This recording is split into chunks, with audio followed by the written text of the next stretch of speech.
ছিল ছোট্ট একটি গ্রাম। চারদিকে সবুজ মাঠ, শান্ত নদী আর ঘন জঙ্গলে ঘেরা।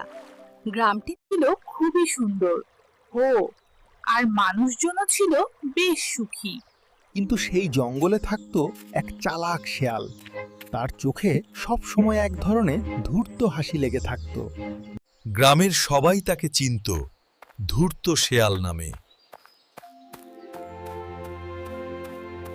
প্রতিদিন রাতে যখন সবাই ঘুমিয়ে পড়ত, তখনই শেয়ালটি চুপিসারে গ্রামে ঢুকে পড়ত। কখনো মুরগি, কখনো হাঁস, যা পেত তাই নিয়ে পালাতো। এক সকালে এক কৃষক তার খামারে গিয়ে দেখে তার প্রায় সব মুরগিই হারিয়ে গেছে। দুঃখে তার মনটা ভেঙে গেল। এরপর গ্রামের সবাই একসাথে জড়ো হলো। সবাই চিন্তিত, সবাই বিরক্ত।